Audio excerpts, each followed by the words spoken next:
दर्शक महानुभावहरू हार्दिक स्वागत गर्न चाहन्छौँ। अमेरिकाको डिसी महानगर क्षेत्रबाट सञ्चालित अङ्कीय पत्रिका विद्युतीय पत्रिका eNepalese.com मा म सम्पूर्ण दर्शकहरूलाई फेरि एकपटक हार्दिक स्वागत गर्न चाहे।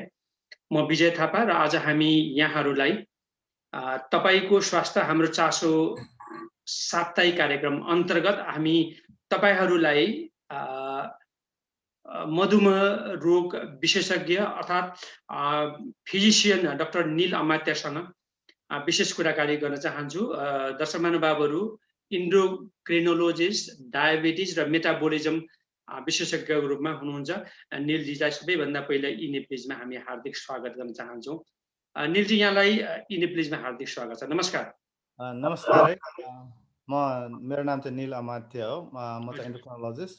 म यसमा प्रोग्राममा बोल्न पाएकोमा धेरै धेरै धन्यवाद छ विजयजीलाई पनि। हजुर डाक्टर साहब, यो अब तपाईँ अग्रपङ्क्तिमा हैन कार्यरत अब स्वास्थ्यकर्मी पनि हुनुहुन्छ हैन।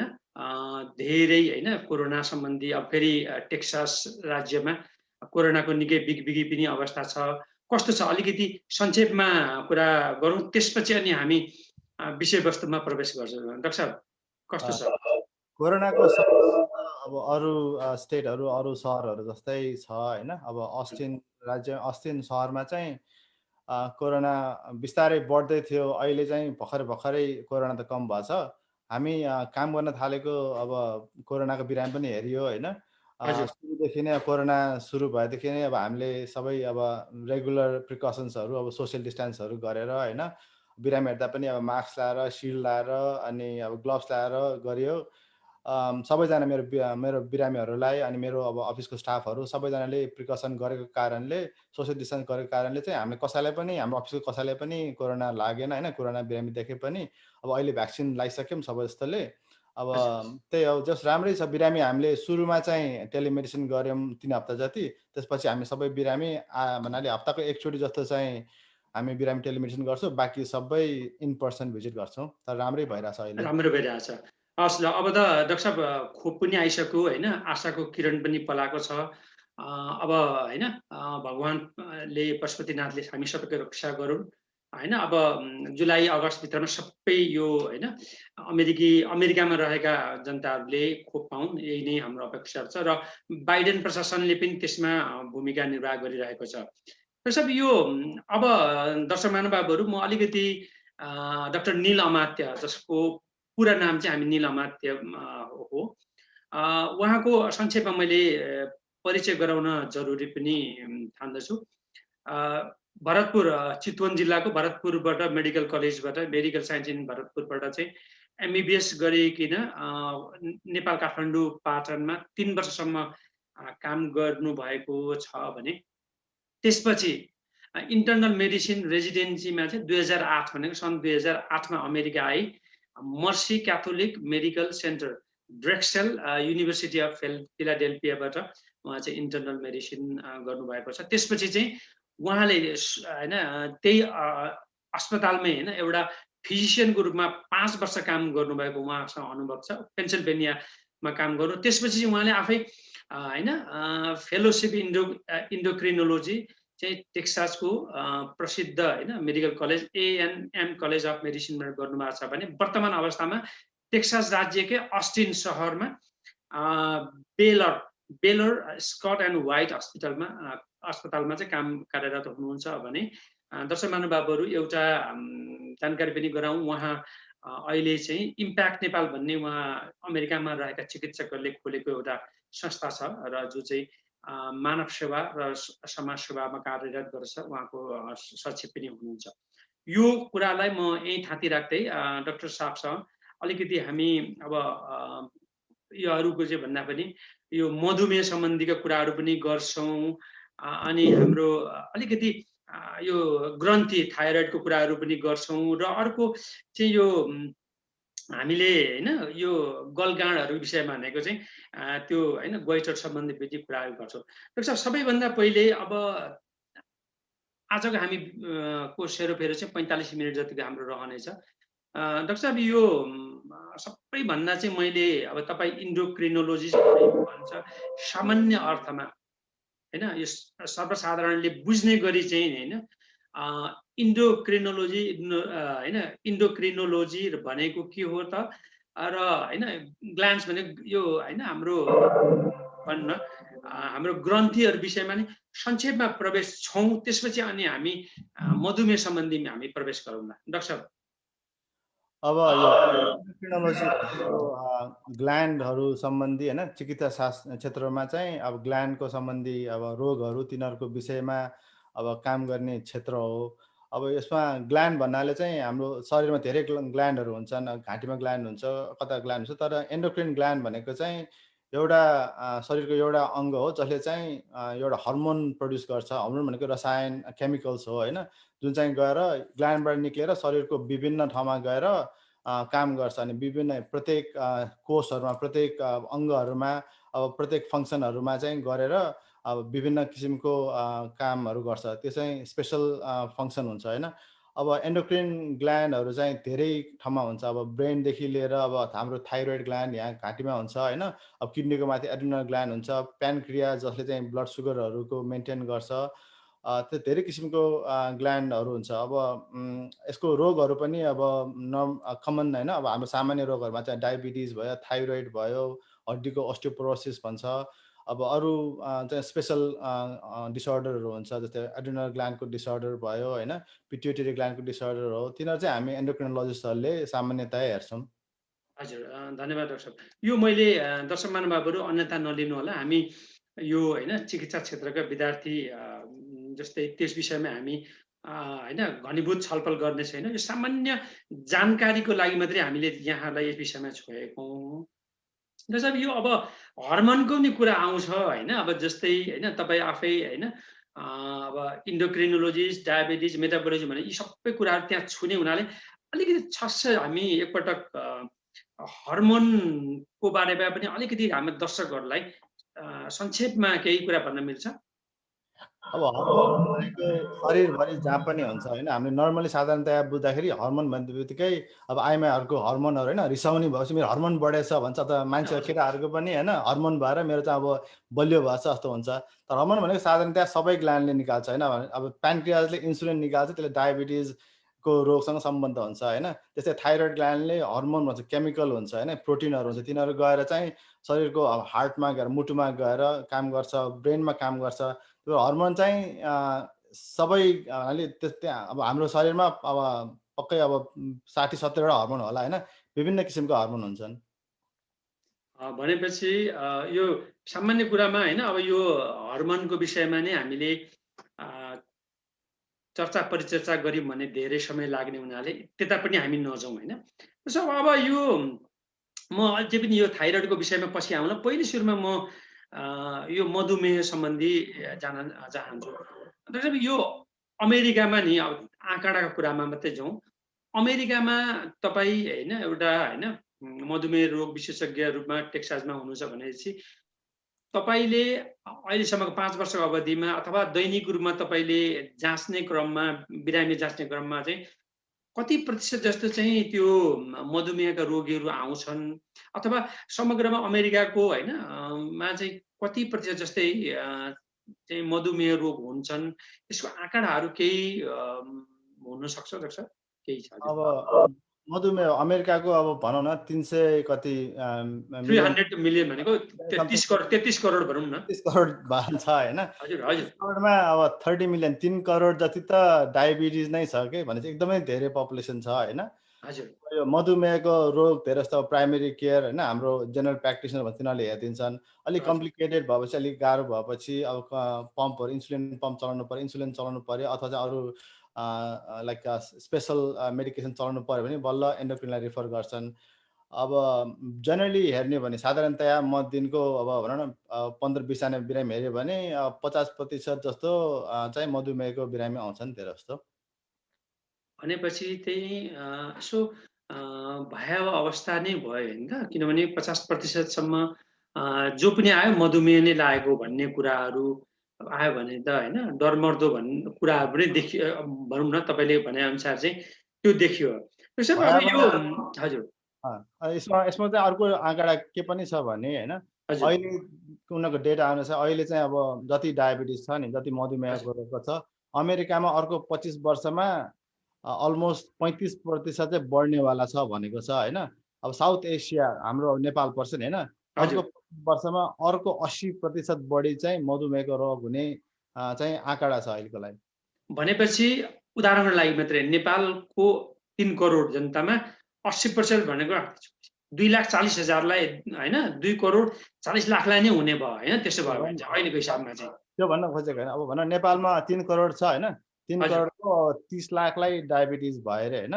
भनेपछि अर्को 25 वर्षमा अर्को 30 लाख हुने चान्स भनेर 25 लाख जस्तो हुने चान्स चाहिँ बढी छ भनेपछि अहिलेदेखि नै यो कुरामा त हुन त दर्शक महानुभावहरू हामीले होइन मधुमेह सम्बन्धी त होइन जसरी यो मान्छेहरूलाई कोरोना सम्बन्धी धेरै ज्ञान छ त्यस्तै गरिकन मेरो विचारमा छ होइन यो मधुमेह सम्बन्धी होइन घरमा होइन घर परिवारमै सदस्यहरूमा पनि यो रोग भएको हुनाले कोही न कोही पीडित भएको हुनाले थाहा भएको हुन सक्दछ।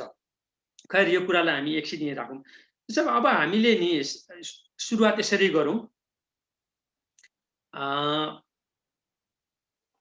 पहिले सुरुमा चाहिँ मधुमेह किन हुन्छ, कसरी हुन्छ डाक्टर साहब, योबाट सुरु गरौँ अनि त्यसपछि कति प्रकारका हामी कुरा गरौँ डाक्टर साहब। अब मधुमेहको साधारणतया कारणले भन्ने हो भने दुईटा मुख्य कारण हुन्छ। एउटा चाहिँ मधुमेह हुने कारण चाहिँ इन्सुलिन, हाम्रो अब प्यानक्रियाज हुन्छ नि, प्यानक्रियाज ग्रन्थि, त्यसले चाहिँ बनाउँछ होइन। एउटा कारण चाहिँ प्यानक्रियाजले इन्सुलिन बनाउन छाड्यो भने मधुमेह हुन्छ। अर्को तरिका चाहिँ इन्सुलिन त बनायो तर इन्सुलिन चाहिँ रेजिस्टेन्स भयो, त्यो इन्सुलिन चाहिँ काम गर्न पाएन। त दुईटा बेसिक कन्सेप्ट हो मधुमेह हुने होइन। अब तर चाहिँ मधुमेहले हामीले फेयरली होइन क्याटेगोराइज गर्ने पनि 4 प्रकारको हुन्छ। एउटा चाहिँ टाइप 1 डायबिटिज भन्छ, जुन चाहिँ अलि चाँडो उमेरमा कसैको बच्चाहरू पनि हुन्छ, कोही चाहिँ अब यङ मान्छेहरू अनि कोही चाहिँ अब 40-50 वर्षको मान्छेहरू हुन्छ। टाइप 1 डायबिटिज भनेको चाहिँ टाइप 1 मधुमेह भनेको चाहिँ इन्सुलिनको प्रोडक्सन चाहिँ कम भएको कन्डिसन भयो होइन। अर्को चाहिँ टाइप 2 चाहिँ हामीले सबै जस्तो मान्छेले सुनेको थियो टाइप 2 हो, जसले चाहिँ अलिक मोटो मान्छे होइन, अब खाना नराम्रो खाएर हुने अथवा त्यस्तो किसिमले चाहिँ टाइप 2 डायबिटिज हुन्छ, जुन चाहिँ सुरुमा चाहिँ अब इन्सुलिन रेजिस्टेन्स हुन्छ होइन। हाम्रो शरीरले बढी इन्सुलिन बनाउँछ तर इन्सुलिनले काम गर्न सक्दैन, त्यही भएर ब्लड सुगर बढ्छ। तर बिस्तारै अब उमेर जाँदै गएपछि चाहिँ बिस्तारै इन्सुलिनको अमाउन्ट मात्रा चाहिँ घट्न थाल्छ हाम्रो शरीरमा अनि अलमोस्ट लाइक टाइप 1 को चाहिँ बिहेभ गर्न थाल्छ। अब अरू चाहिँ दुईटा टाइप चाहिँ त्यति कमन छैन होइन। हामीले चाहिँ अरू चाहिँ सेकेन्डरी डायबिटिज भन्छ होइन, त्यो चाहिँ नम्बर 3मा पर्छ। यिनीहरू चाहिँ अब मोनोजेनिक डायबिटिज भन्छ, चाहिँ अलिकति स्पेसल खाले भयो। अरू चाहिँ अब औषधि खाएर अथवा चाहिँ प्यानक्रियाजकै क्यान्सर अथवा प्यानक्रियाजको प्रब्लम भएर हुने डायबिटिज भयो। अनि चौथो किसिमको डायबिटिज चाहिँ अलिक हामी सुनेको हुन्छ, धेरै मान्छेले सुनेको पनि छन् होइन। अब यसलाई चाहिँ जेस्टेसनल डायबिटिज अथवा चाहिँ गर्भवती डायबिटिज मधुमेह भनिन्छ होइन। गर्भ हुने बेलामा चाहिँ ब्लड सुगरको चाहिँ बढी हुने कारणले चाहिँ यो क्याटेगोराइज गरिएको हो। हजुर डाक्टर साहब, यसो भन्दा यसरी बुझ्दा हुन्छ 4 किसिमको भए तापनि सामान्य रूपमा चाहिँ आम मानिसले बुझ्दा चाहिँ 2 किसिमको चाहिँ बुझ्ने गरेछ होइन। मधुमेह 1 मधुमेह 2 भनेको टाइप 1 टाइप 2 दुईजनाले बुझिन्छ। एउटामा चाहिँ ओखती सेवन गर्नु पर्यो, एउटामा चाहिँ ओखती सेवनले नपुगेर चाहिँ सुई लगाउने होइन, त्यो हिसाबले बुझ्नु पर्यो डाक्टर साहब होइन त। डाक्टर साहब अब यो अलिकति यसमा जाउँ होइन, मधुमेह 1 र मधुमेह 2 को पनि अलिकति व्याख्या गरिदिनु डाक्टर साहब। अब मधुमेह टाइप 1 र टाइप 2 टाइप 1 डायबिटिज भनेको चाहिँ कम्प्लिट इन्सुलिन डेफिसियन्सी हो होइन, इन्सुलिनको प्रोडक्सनै छैन होइन, त्यो चाहिँ टाइप 1 भयो। टाइप 2 भनेपछि डाक्टर साहब यो शरीरले होइन, शरीरलाई चाहिँ इन्सुलिन शरीरले स्वतःस्फूर्त रूपमा इन्सुलिन बनाउँछ। के कारणले होइन इन्सुलिन बनिएन भने अनि त्यसपछि त्यो बाह्यबाट चाहिँ सुई इन्सुलिन दिनु पर्यो डाक्टर साहब होइन त। त्यो हो, सालाखाला चाहिँ त्यही कुरा हो होइन। हजुर हजुर। टाइप 1 मा चाहिँ अब यो अटोइम्युन डिसअर्डर भन्नाले चाहिँ हाम्रो शरीरले नै हाम्रो प्यानक्रियाजलाई काम गर्न बन्द गरेपछि टाइप 1 डायबिटिज हुन्छ। सुरुमा चाहिँ के हुन्छ नि, हनीमुन फेज हुन्छ क्या। अब सुरुमा चाहिँ अब प्यानक्रियाज एन्टिबडीहरू हुन्छ, प्यानक्रियाज अलिकति बिगारिदिन्छ होइन, तर चाहिँ इन्सुलिन चाहिँ बनाइरहेको हुन्छ अलिअलि होइन। त्यो बेलामा चाहिँ इन्सुलिन अलिकति दिए पनि पुग्छ, अब पुरै इन्सुलिन दिनु पर्दैन। तर चाहिँ 1-2 वर्षमा यो चाहिँ कम्प्लिटली अब यसले चाहिँ इन्सुलिनै बनाउन सक्दैन। अब हामीलाई खाँदाखेरि पनि इन्सुलिन चाहिन्छ, बस्दा पनि इन्सुलिन चाहिन्छ होइन। यो चाहिँ टाइप 1 डायबिटिजको टिपिकल पिक्चर भयो होइन। अब टाइप 2 चाहिँ त्यस्तो हुन्छ। टाइप 2 चाहिँ धेरै जस्तो सुरुमा अघि मैले भने नि इन्सुलिन चाहिँ रेजिस्टेन्स हुन्छ होइन। अब इन्सुलिन रेजिस्टेन्स भएपछि बडीले हाम्रो शरीरले चाहिँ इन्सुलिन बढी बनाउन थाल्छ होइन। हामी रगतमा हेरे पनि इन्सुलिनको लेभल कति छ भने हेऱ्यो भने इन्सुलिन लेभल एकदम बढी देखाउन थाल्छ। यो चाहिँ टाइप 2 डायबिटिज भयो। तर चाहिँ अब टाइप 2 डायबिटिज चाहिँ हामी कसरी हुन्छ भने हाम्रो शरीरमा अब बेटा सेल भन्छ कि प्यानक्रियाजमा, त्यसले चाहिँ इन्सुलिन निकाल्छ। जब चाहिँ हाम्रो इन्सुलिन प्यानक्रियाज चाहिँ आधी काम गर्दैन नि होइन, 50% चाहिँ अब प्यानक्रियाज चाहिँ काम नगर्ने भइसकेपछि चाहिँ अनि हामीले चाहिँ त्यो बेलामा चाहिँ टाइप 2 डायबिटिज भन्ने हुन्छ। अनि बिस्तारै अब वर्षै बित्दै गएपछि हाम्रो प्यानक्रियाज थाक्छ कि अब के गर्ने, अब जति इन्सुलिन प्रड्युस गरे पनि रेजिस्टेन्स भइरहेछ, काम गर्न सकेको छैन। अनि इन्सुलिन थाक्दै गएपछि भोलि पर्सि चाहिँ अब वर्ष गएपछि टाइप 1 जस्तै हुन्छ कि यसलाई पनि इन्सुलिन चाहिने हुनसक्छ। हजुर डाक्टर साहब, यो तपाईँले मधुमेह 1 र मधुमेह 2 अर्थात् अङ्ग्रेजीमा टाइप 1 टाइप 2 चाहिँ संक्षेपीकरणमा भनेपछि त्योभन्दा हामीले होइन एउटा आम मानिसले बुझ्नु जरुरी पनि छैन, मलाई यो भएको छ भन्ने कुरा चाहिँ जान राख्नुपर्छ। तर तपाईँहरूले सब यो चाहिँ यो मान्छेलाई मधुमेह छ भनेपछि एउटा त रोगको निदान त्यो तपाईँले कसरी अब त भनौँ न यो पत्ता लगाउनुहुन्छ भन्दा पनि यो डाक्टर साहब यो तपाईँहरूले चाहिँ यो कुनै पनि व्यक्तिलाई यसलाई शङ्का गर्ने यो मान्छेलाई मधुमेह आएको हुनसक्छ भन्ने कुरामा लक्षण यस्तो देखियो भनेर कसरी चाहिँ रोगको निदान भनेर डायग्नोसिस गर्नुहुन्छ डाक्टर साहब? अब एउटा चाहिँ अब भन्नाले बिरामीहरूको क्लिनिकल फिचर हुन्छ होइन। अब डायबिटिजको सिम्टमहरू देखिन्छ, त्यसपछि हामीले डायग्नोसिस गर्छौँ। तर चाहिँ हाम्रो मुख्य काम के हो भने अब हामीले अवेरनेस चाहिँ के गर्नु पऱ्यो भने यो सिम्टमहरू डायबिटिजको रोगको लक्षणहरू देख्न अगाडि नै हामीले चाहिँ डायबिटिज अथवा प्री डायबिटिज डायग्नोसिस गर्नु पऱ्यो। किनभने डायबिटिज चाहिँ एउटा साइलेन्ट डिजिज हो क्या, थाहै हुँदैन। अब कति वर्षसम्म 5-6 वर्ष 10 वर्षसम्म डायबिटिज भइसकेको हुन्छ, तर मान्छेहरूलाई चेतना नै हुँदैन, थाहै हुँदैन, नर्मल काम गरेर हुन्छ। त्यो भएकोले चाहिँ स्क्रिनिङ टेस्ट गर्न चाहिँ जरुरी हुन्छ। अब डायबिटिजको लक्षण त अब मैले अलिकति भनिदिउँला होइन। अब पिसाब बढी हुने तिनीहरू लक्षणहरू, वेट घट्ने होइन, तिनीहरू धेरै लक्षण, इन्फेक्सन हुने धेरै लक्षण हुन्छ। तर चाहिँ पहिले चाहिँ हामीले स्क्रिनिङ गर्नुपर्छ, किनभने स्क्रिनिङबाट पहिले नै हामीले डायबिटिज प्रिभेन्सन गर्न सकिन्छ। भनेपछि डाक्टर साहबको भनाइअनुसार यो कुरा हामीले यसरी बुझ्दा हुन्छ होइन। भनेपछि अब उसको लक्षणबाट हेर्नुहुन्छ, तपाईँहरू जाँच गराउनुहुन्छ, थाहा भयो। जस्तै अमेरिकाको मामलामा चाहिँ नि डाक्टर साहब यो हामी बिमा लिएका हुन्छौँ, हरेक वर्ष हामीले चाहिँ परीक्षण होइन हाम्रो जाँच गरिन्छ। तर नेपालको परीक्षामा परिप्रेक्ष्यमा त होइन थाहा नै हुँदैन होइन। धेरै यस्ता घटनाहरू छन् कि एकैचोटि आँखा हानिसकेपछि आँखा धमिलो देख्न थालेपछि मलाई यस्तो भएछ अरे भन्ने, म एकदम वजन किन घट्यो भनेर गरेपछि 10औं वर्षसम्म वजन घट्दा पनि वास्ता नगर्ने, 81 जाँदाखेरि मधुमेह भएको देखियो भनेपछि अब भनेपछि अलिकति चाहिँ होइन अलिकति जनचेतना र आफूले पनि अलिक चनाखो हुनुपर्ने अवस्था रह्यो होइन डाक्टर साहब? हजुर डेफिनेटली करेक्ट। अब आफ्नो परिवारमा कसैको डायबिटिज छ होइन, टाइप 2 डायबिटिज छ, अब वजन बढी छ, अनि उमेर जाँदै गयो नि, अब भनौँ न केही अरू केही रिस्क फ्याक्टर छैन, तर 45 वर्षभन्दा बढी भएपछि चाहिँ अनि ब्लड सुगरहरू चेक गर्नु पर्यो। अब A1C भन्छन्, त्यो डायबिटिज स्क्रिनिङ गर्ने, त्यो पनि चेक गर्नु पर्यो। त्यसपछि स्क्रिनिङ गरिन्छ। हजुर त्यसो यो अब अघि भनौँ न कुनै कुनै होइन उसलाई चाहिँ हाम्रो भनौँ न कुनै हाम्रो बालबालिकाहरूलाई पनि होइन मधुमेह रिक्स, तपाईँले अघि हामी टाइप 1 टाइपको कुराहरू पनि गर्नुभयो। त्यो चाहिँ के भएर त्यस्तो भएको, अनि यो उसको पनि होइन बुवा आमाबाट होइन सरेको हो कि? अनि तर यो मधुमेह चाहिँ होइन चाहिँ अलिकति वृद्ध भने 40-50 वर्ष पुगेपछि हुने चाहिँ कारणहरू किन हुन्छ?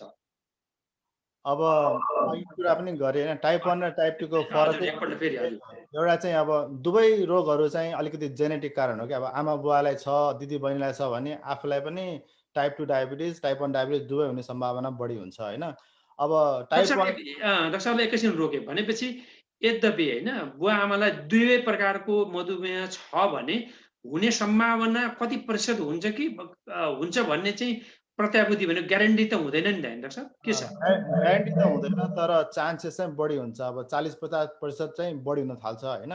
त्यही भएकोले चाहिँ आमा बुवालाई अथवा दिदी बहिनीलाई डायबिटिज छ भने पहिले नै डायबिटिज प्रिभेन्सनको चाहिँ आफूले ख्याल गर्नुपर्ने हुन्छ। हजुर। हजुर, एउटा यहाँ फेरि अनिल पाण्डेजी चाहिँ क्यालिफोर्नियाबाट सोध्नुहुन्छ, जिज्ञासाले सोधिहालौँ। मधुमेह हुन नदिन हामीले घरेलु उपाय के गर्न सकिन्छ भन्नु। तपाईँ त चिकित्साको विज्ञान पढेको मान्छे, घरेलु उपचार त गर्नुहुन्न, उहाँलाई एकपल्ट केही भनिदिनुहोस् न। अब घरेलु उपचार भन्नाले अब अनिलजी है, अब घरेलु उपचार चाहिँ अब सबैले गर्नुपर्छ होइन। घरेलु उपचार भनेको चाहिँ अब डेटा अनुसार है, अब साइन्टिफिक डेटा अनुसार चाहिँ तपाईँले राम्रोसँग व्यायाम गर्नुभयो, राम्रो खाना खानुभयो, अनि वजन घटाउनु भयो भने चाहिँ सबभन्दा डायबिटिज प्रिभेन्सन हुन्छ। अघि मैले अलिकति कुरा गरेँ होइन। अब एउटा डायबिटिज प्रिभेन्सन प्रोग्राम भन्ने अमेरिकामा 2000मा भएको थियो होइन। त्यो चाहिँ कति 5-6 वर्षमा चाहिँ स्टडी गर्यो। त्यसमा चाहिँ अब मान्छेहरूलाई होइन स्ट्रिक्ट अब एक्सर्साइज, अब हप्ताको 150 घन्टा मोडरेट एक्सर्साइज गरेर चाहिँ, अनि प्लस अब वजन चाहिँ अब ओभरवेट छ भने चाहिँ 7% चाहिँ वजन घट्यो भने चाहिँ डायबिटिज प्रिभेन्सन चाहिँ अलमोस्ट 60% भएको देखियो होइन। अब त्यही डेटा अनुसार चाहिँ अब डायट चाहिँ खासै कन्फर्म छैन, तर हेल्थी डायट भनेको छ उनीहरूले होइन। अब हाम्रो नेपाली खाना त राम्रो छ नि, खासमा दाल भात तरकारी मासु खायो होइन, तर चाहिँ अलिकति मिलाएर खानुभयो भने चाहिँ नेपाली डायट त राम्रो डायट हो। हजुर, अमृतजी अब तपाईँ नै होइन, तपाईँ पनि नेवारको बच्चा होइन त, अनि फेरि अब तपाईँहरूको त छैला होइन, के अरे होइन, कचिलाहरू, यो विभिन्न किसिमको मासुहरूको परिकार त तपाईँहरू मतलब नेवार समुदायले खान्छ नि त होइन त? हजुर हजुर। त्यो भनेपछि त्यो होइन विभिन्न प्रकारको यो मधुमेहलाई चाहिँ ती खानेकुराहरूले चाहिँ कतिको फरक पर्छ? खानेकुराले धेरै फरक पर्छ होइन। अब धेरै जस्तो कुरा गर्छ, म अब मोटोपनको बिरामी पनि हेर्छु होइन। अनि सधैँ कुरा आउँछ कि अब म के खाना खाने होइन, म सबै के बन्द भने कस्तो मान्छेलाई धेरै गाह्रो हुन्छ, डिप्रेसन हुन्छ कि अब के गर्ने होइन। डायबिटिज भयो, मोटो भयो, खाना के खाने। अब खाना खाना चाहिँ अब मैले भने नि अघि अहिले चाहिँ अब तपाईँले भन्नुभयो कचिला छोएला होइन। अब धेरै रेड मिटहरू चाहिँ सकेसम्म कम गर्नुपर्छ। माछा मासुमा चाहिँ माछा राम्रो के साल्मन भन्छ, स्यामन भन्छ होइन। त्यो भयो टिलापिया, अब अमेरिकामा टिलापिया पाउँछ, तिनीहरू चाहिँ राम्रो माछामा पर्छ। अब चिकन खायो, व्हाइट मिटहरू खाए पनि राम्रो हुन्छ होइन। त्यो चाहिँ एउटा ठिक मात्रामा खानुपर्छ। अर्को चाहिँ अब भात पनि, अब डायबिटिज हुने बित्तिकै म भातै खानु भएन, अब म सधैँ अब अर्को के अरे पारबोइल्ड राइस खानु पर्यो, रोटी खानु पर्यो भन्छ, त्यस्तो कुनै लेखेको छैन होइन। एउटा साधारणतया आफ्नो पोर्सन मिलाएर खानु पर्यो। अनि तरकारी हामीले अलिक बढी खानु पर्यो कि। त्यो भएकोले चाहिँ एउटा चाहिँ मेथड छ, पछि कुरा गरौँला, भन्नुहोस्। हजुर डाक्टर साहब, भनेपछि तपाईँले अभिरुचि कुरा गर्नुभयो। म होइन 55 जोड, म आफै पनि कुरा गर्दैछु, जोडको कुरा हो होइन। मलाई पनि होइन सीमा रेखा भनेको तपाईँको पनि होइन, यो जहिले पनि 10औं वर्षदेखि 1 दशकदेखि मलाई तपाईँको चाहिँ मधुमेह चाहिँ सीमा रेखामा छ भनेको अवस्थामा हुन्छ होइन। भनेपछि अब मैले चाहिँ होइन कालान्तरमा चाहिँ अझ सावधान हुन, मधुमेह हुन नदिनलाई, किनभने मेरो आमा त मधुमेह हो, दाजुभाइलाई पनि भइसकेको अवस्थामा चाहिँ डाक्टर साहब के सुझाव दिनु चाहन्छ? कसरी अब हामी जस्तै थुप्रैजना यस्तो होइन प्रताडित भएको अवस्थामा के गरेर चाहिँ मधुमेह हुन बाट जोगिने? अब तपाईँले बोर्डर लाइनमा भन्नु। हजुर। अब बोर्डर लाइन भनेको चाहिँ कस्तो पर्छ भने हामीले चाहिँ अब डायबिटिजलाई पनि अब पहिले चाहिँ डिभाइड गरौँ होइन। टाइप के भन्छ प्री डायबिटिज, अब नर्मल होइन, नर्मल ब्लड सुगर भएको एउटा चाहिँ प्री डायबिटिज, चाहिँ डायबिटिजको अब नाम नआउँदैमा अर्को चाहिँ डायबिटिज होइन। अब हामीले हेर्दा A1C भन्छ, A1C चाहिँ हाम्रो एउटा मार्कर हो। त्यो चाहिँ अब 5.7, तपाईँले 5.6 भन्यो, 5.7सम्म चाहिँ डायबिटिज होइन। 5.8 देखि 6.4सम्म A1C चाहिँ त्यो चाहिँ प्री डायबिटिज भन्छ होइन। अनि त्यसपछि अर्को चाहिँ अब 6.5 देखि माथि चाहिँ डेफिनेटली डायबिटिज भयो। हाम्रो बडीको अब प्यानक्रियास चाहिँ बिस्तारै अब सेलहरू घट्दै जान्छ होइन। जब चाहिँ हाम्रो प्यानक्रियासको सेल 50%मा पुग्छ नि, हाम्रो आधी प्यानक्रियासले काम गर्दैन, त्यसपछि हाम्रो A1C 6.5 जस्तो हुन्छ भने डायबिटिज बल्ल हुन्छ। भनेपछि हामीले प्यानक्रियासलाई बचाउनु पर्यो। त्यो बचाउनलाई के गर्ने भन्ने प्रश्न आएको हो होइन। यो चाहिँ भन्नाले अब डेटा अनुसार चाहिँ एउटा चाहिँ अब अघि मैले भर्खरै कुरा गरेँ होइन, एक्सर्साइज गर्ने होइन। एक्सर्साइज चाहिँ हजुर एभरेजमा 150 मिनट एक हप्तामा एक्सर्साइज गर्नुपर्ने भयो, मोडरेट एक्सर्साइज होइन। अर्को चाहिँ राम्रो खाना खाने होइन। यिनीहरूको स्टडी अनुसार चाहिँ हाम्रो मेडिटेरेनियन डायट भन्छ, त्यो चाहिँ अलि राम्रो मान्छ, तर जुनसुकै डायट पनि अलि राम्रो हेल्थी डायट खा हुन्छ। अर्को चाहिँ तिनीहरूले अर्को स्टडी गर्दाखेरि चाहिँ औषधिहरू पनि स्टडी गरेछन् होइन। त्यो चाहिँ प्रि डायबिटिज, जब तपाईँको A1C हुन्छ नि 6.4 6.3 हुन थाल्छ होइन, तपाईँको बढी रिस्क फ्याक्टरहरू छ भने औषधिहरू पनि सुरु गरेर डायबिटिज प्रिभेन्सन चाहिँ गर्न सकिन्छ।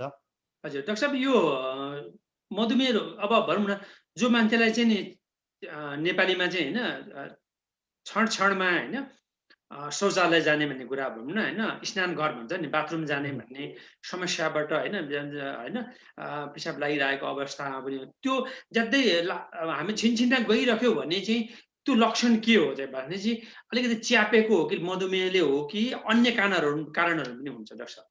त्यो चाहिँ राम्रो प्रश्न हो होइन। मैले धेरैजना बिरामी आउँछ अनि धेरै सारा प्रश्न सोद्धाखेरि चाहिँ यो सिम्टम चाहिँ एकदम कमन हो कि। सबैजनाले भन्छ मैले त एकदम धेरै पिसाब गर्नुपर्छ राति उठेर। सबभन्दा समस्या के पर्छ भने बिरामी अब सुत्न पाउँदैन, राति अब 4-5 चोटि उठ्नु पर्यो, अब के गर्ने होइन। अब डायबिटिज भयो भने थाहै हुँदैन। अनि पछि एकचोटि अब डक्टरलाई देखाउँदा डक्टरले ब्लड सुगर चेक गर्छ, ब्लड सुगर अब 400 हुन्छ होइन। डायबिटिज डायग्नोसिस त्यही बेलामा भइहाल्यो। एउटा चाहिँ त्यो कारण हो, डायबिटिजको समस्याले चाहिँ अब ब्लड सुगर बढेपछि हाम्रो सुगरसँगै पानी पनि पिसाबबाट निक्लिन्छ, त्यो चाहिँ एउटा लक्षण भयो। तर अब पिसाबको अरू लक्षण पनि हुन्छ भन्नाले कसैको अलि उमेर भएपछि केटा मान्छेहरू पुरुष व्यक्तिहरूमा चाहिँ प्रोस्टेटको समस्या बढी कमन हुन्छ। अब अर्को चाहिँ युरिन इन्फेक्सनहरू हुनसक्छ होइन। अरू चाहिँ अरू विभिन्न रोगहरू पनि हुन्छ। तर यदि डायबिटिज पनि भयो भने तपाईँको प्रोस्टेटको रोग चाहिँ अरू बढी खुलेर देखा पर्न थाल्छ। अनि तर त्यो बेलामा चाहिँ डायबिटिजको ट्रिटमेन्ट चाहिँ एकदम इम्पोर्टेन्ट हुन्छ। हजुर निल डाक्टर साहब, मैले एउटा फेरि यहाँ एसएमएस सोधेँ, जस्तै राति कति पटकसम्म चाहिँ, जस्तै भनौँ न एक पटकसम्म गयो भने चाहिँ होइन, राति पानी खाने मान्छेले राति एकपटक उठ्यो होइन, शौचालय गयो पछि कहिले राति 3-4 पल्ट मान्छे यद्यपि उठ्यो भने चाहिँ सम्भवतः यो मान्छेलाई चाहिँ मधुमेह भएको हुनुपर्छ भनेर हामीले चाहिँ ठोकुवा गर्न सकिन्छ? त्यसो ठोका गर्न त सकिँदैन, तर चाहिँ शङ्का 3-4 पल्ट उठ्यो भने नि, मतलब भनौँ न घ्याम्पे भनेको चाहिँ पानी बेसी खाने मान्छे छ भने त त्यो कुरा भएन। तर सामान्य पानी खाएको मान्छे पनि राति 2-3 पल्ट उठ्यो भने चाहिँ तपाईँहरू चाहिँ के गर्नुहुन्छ? जस्तै 2 पल्ट 3 पल्टसम्म पिसाब गर्न राति लाग्छ भनेपछि चाहिँ ए सम्भावना यो मान्छेलाई चाहिँ मधुमेह भएको हुनुपर्छ भनेर अनुमान लगाएर त्यो अनुसार जाँच गराउनुहुन्छ कि हुन्न भन्न खोजेको? त्यो त डेफिनेटली 100% गरिन्छ होइन। बढी पिसाबको मात्रा बढिन थालेपछि त डेफिनेटली गरिन्छ। तर अब भनौँ न पुरुष मान्छे अब 75 वर्ष भयो भनेपछि उसको चाहिँ प्रोस्टेटको समस्या बढी हुने भयो, तैपनि प्रोस्टेटको समस्या भयो भने डायबिटिज चाहिँ हो कि होइन भने चाहिँ छुटाउनु चाहिँ जरुरी छ। जरुरी छ। डाक्टर साहब, यो भनेपछि एउटा त्यो पनि कुरा रह्यो होइन। फेरि यसमा मैले अब जिज्ञासा पनि राखिहालेँ। मान्छेलाई भनौँ न काममा गयो, तपाईँको 2 घन्टा भन्दा बाहेक 2 घन्टाको समयमा मात्रै तिमीले चाहिँ आराम भनौँ न विश्राम गर्न पाइन्छ भनेर लेखेको हुन्छ क्या। कुनै कुनै ठाउँमा 1-1 घन्टामा दिन्छ। अब 2 घन्टाको समय मात्रै तपाईँले, नेपालको कुरा होइन, मैले अमेरिकाको कुरा गर्दैछु, 2 घन्टामा मात्रै बाहिर तपाईँले विश्राम गर्न पाउँछ भन्ने ठाउँमा चाहिँ जो मान्छेलाई मधुमेह रोग छ उसलाई छिनछिनमा जानु पर्ने अवस्था भयो भने कुनै ओखती चट्ट गुटुक्क खाएर काम गरुन्जेलसम्म रोकेर त्यस्तो गर्दाखेरि त्यस्तो कुनै औषधि उपायहरू केही छन् कि, त्यो भन्न खोजेको? त्यस्तो उपाय त छैन। तर त्यसले के देखाउँछ भने हामीलाई के जनाउँछ भने जब मान्छेले त्यति धेरै पिसाब फेर्नु पर्छ नि, डायबिटिज पक्कै कन्ट्रोलमा छैन, ब्लड सुगर पक्कै बढी छ होइन। हजुर त्यो बेलामा चाहिँ याद गर्नुपर्छ कि ल डायबिटिज कन्ट्रोल छैन भने चाहिँ त्यसलाई ट्रिट गरेपछि मान्छेहरूको पिसाबको फ्रिक्वेन्सी गर्ने मात्रा चाहिँ कम हुन्छ। मैले कतिजना बिरामी हेर्छु होइन, उनीहरूलाई जब दिन्छ नि होइन औषधि, अब इन्सुलिन गरिदिएर होइन भनेपछि उसको पिसाबको सिम्टम पुरै जान्छ ब्लड सुगर बढी भएको कारणले हो भने। नत्र चाहिँ अब अरू कुनै प्रब्लम छैन, अरूलाई पनि एड्रेस गर्नुपर्छ। जस्तै म सामान्य रूपमा मेरो 200 छ होइन, औषधि पनि सेवन गरिरहेको छु, मलाई 81 होइन, मलाई छिनछिन पिसाब लागिराख्यो। मैले चिकित्सक कहाँ जाँदाखेरि तेरो त 450 भयो भन्दाखेरि मैले सर्वप्रथम के गर्नुपर्छ? तपाईँ चिकित्सक भएर चाहिँ के गर्नु, तपाईँको सिफारिस के गर्नु, तपाईँको तपाईँले गर्ने निर्णय चाहिँ, अथवा तपाईँले के गर्नुपर्छ डाक्टर साहब? यो अब यदि बिरामीको 400 ब्लड सुगर छ भने त पक्कै उसको डायबिटिज राम्रोसँग कन्ट्रोल भएको छैन होइन। चिकित्सकको हिसाबले मैले चाहिँ उसको राम्रोसँग हिस्ट्री लिनु पऱ्यो कि तिमीले कस्तो औषधि चलाइरहेको छ होइन।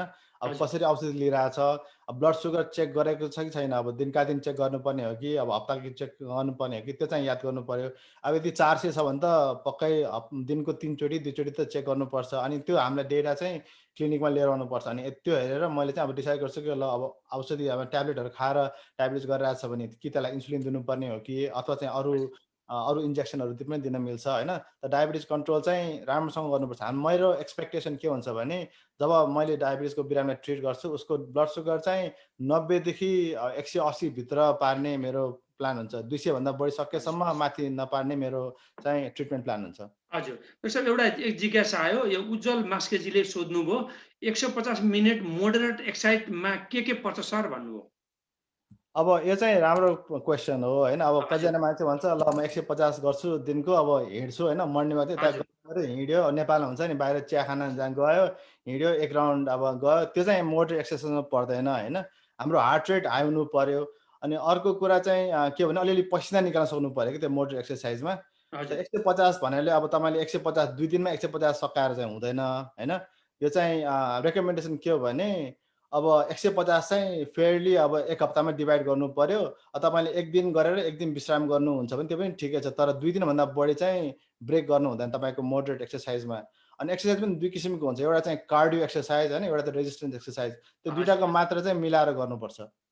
डाक्टर साहब यो मोटो मान्छेलाई नि अब ज्यान चाहिँ ड्यामडुममा छ होइन, तपाईँको नेपालमा के भने धर्मेन्द्र जस्तो सलमान खान जस्तो मोटो, त्यो त पनि मोटो होइन, मोटो खान्छ। अमेरिकामा त मोटो मान्छे छन्। मोटो मान्छेलाई चाहिँ मधुमेह हुने सम्भावना बेसी रह्यो होइन, हजुर, पातलोको तुलनामा चाहिँ हुने सम्भावना भयो होइन। हजुर। किन त्यस्तो भएको? अब मोटो मान्छेमा प्रब्लम चाहिँ एउटा चाहिँ अब जेनेटिक मेकअप पनि, एउटा चाहिँ अब हजुर जेनेटिक मेकअप हो। अर्को चाहिँ अब मोटो मान्छे भएपछि हाम्रो फ्याट बढी हुन्छ। फ्याटले चाहिँ इन्सुलिन रेजिस्टेन्स गर्छ होइन। मोटो हजुर मान्छेलाई एक्सर्साइज गर्नु त्यति नै गाह्रो हुन्छ। हामीले एक्सर्साइज गऱ्यो भने हाम्रो मसलहरूले चाहिँ ब्लड सुगरलाई युज गर्न सक्छ, जुन चाहिँ हाम्रो हजुर मोटो मान्छे अलिक गाह्रो हुन्छ। हजुर त्यो कुरो पनि आयो।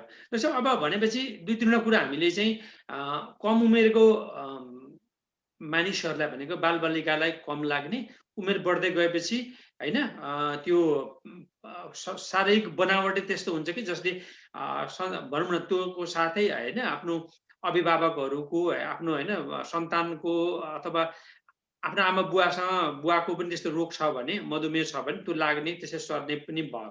तर हामीले समग्रमा बुझ्दा चाहिँ डाक्टर साहब यो होइन त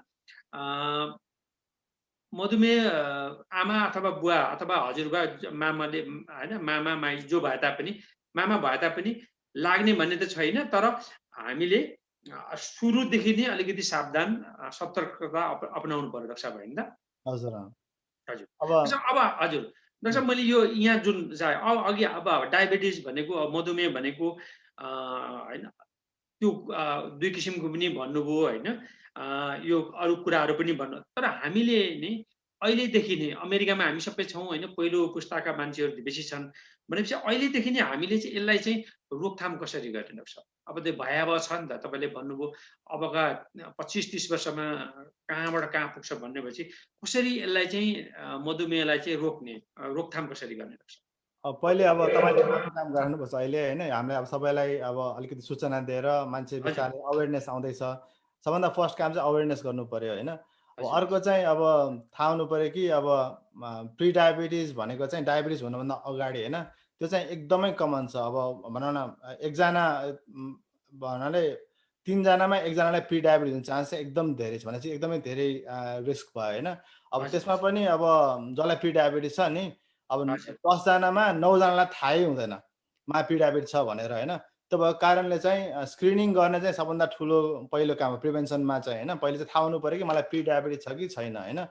अब स्क्रिनिङ गर्नेलाई चाहिँ अब एउटा मैले अघि भने होइन, अब तपाईँ अब उमेर हुन थाल्यो, अब 45 वर्ष भएपछि सबैले स्क्रिनिङ गर्नुपर्छ। यदि अब गर्भवती महिलामा हुँदाखेरि चाहिँ मलाई अब कसैलाई डायबिटिज भएछ भने चाहिँ भन्नाले गर्भवती डायबिटिज अथवा जेस्टेसन डायबिटिज भएछ भने तिनीहरू पनि स्क्रिनिङ गर्नुपर्छ। अर्को चाहिँ मोटोपन भन्नुभयो तपाईँले होइन, मोटोपन भएको मान्छे छ भने उनीहरू पनि रिस्क भयो, उनीहरू पनि डायबिटिज गर्नु पर्यो, त्यो स्क्रिनिङ गर्नु पर्यो। अर्को चाहिँ कोलेस्ट्रोलको समस्या छ, हाई कोलेस्ट्रोल छ, अब ब्लड प्रेसरको समस्या छ होइन, उच्च हजुर रक्तचापको समस्या छ भने तिनीहरूले पनि स्क्रिनिङ गर्नु पर्यो। तिनीहरू मान्छेलाई स्क्रिनिङ गरेपछि अब डायबिटिज भनेर प्री डायबिटिज भयो भने वर्षैपछि फलोअप गर्दै उनीहरूको चाहिँ ब्लड सुगरहरू चेक गर्नु पर्यो। यदि प्री डायबिटिज छैन भने अब एभ्री 3 इयर्स होइन हरेक 3 वर्षमा एकचोटि चाहिँ चेक गरेर कन्फर्म गर्नु पर्यो कि उसको रिस्क कति जाँदैछ भनेर। अनि अघि मैले कुरा गरे अनुसार अब मुख्य ट्रायल देखेको भनेको अब अमेरिका मात्र होइन, चाइनामा पनि गरेको थियो, अब स्विजरल्यान्डमा पनि फिनल्यान्डमा पनि गरेको थियो होइन। त्यो चाहिँ तिनीहरूले सबै देखाएको चाहिँ एक्सर्साइज र डायट, त्यो चाहिँ सबभन्दा ठुलो काम हो।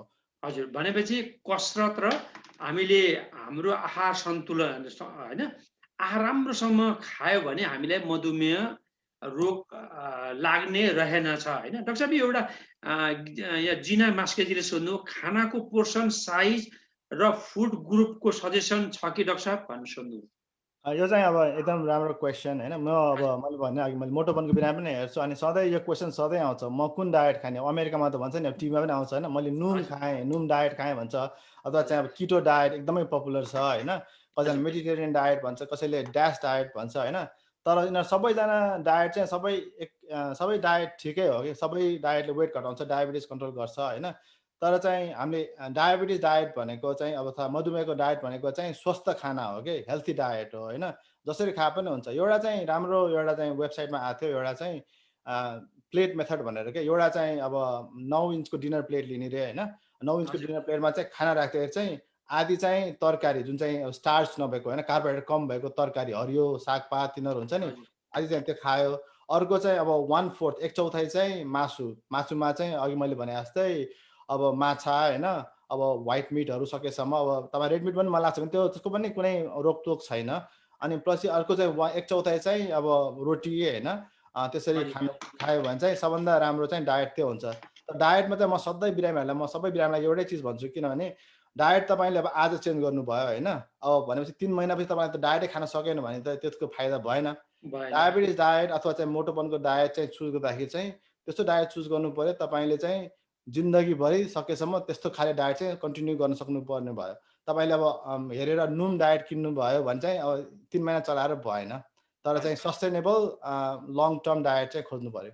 हजुर, डाक्टर साहब यो अर्को पनि जिज्ञासा आयो, वैभव राज भण्डारीले सोध्नुहुन्छ, how do other factors such as high cholesterol and high blood pressure affect me if I have a diabetes? अब यो पनि अर्को राम्रो क्वेसन हो होइन। यो चाहिँ अब डायबिटिजको कम्प्लिकेसनमा पर्छ कि। डायबिटिज कम्प्लिकेसनमा चाहिँ एउटा हाई ब्लड प्रेसर, उक्त रक्तचाप भयो, अनि अर्को हाई कोलेस्ट्रोल होइन। अब हाई ब्लड प्रेसर चाहिँ किन हुन्छ डायबिटिज भन्छ, एउटा चाहिँ डायबिटिज पनि धेरै कमन छ, ब्लड प्रेसर पनि धेरै कमन छ। अनि यो दुईवटा कम्बिनेसन भयो भने एकदम नराम्रो कम्बिनेसन हुन्छ होइन। त डायबिटिजको कारणले चाहिँ हाम्रो शरीरको रगतको मात्रा फ्लुइड चाहिँ भोल्युम चाहिँ इन्क्रिज गर्छ, त्यसले गर्दा चाहिँ ब्लड प्रेसर बढ्छ।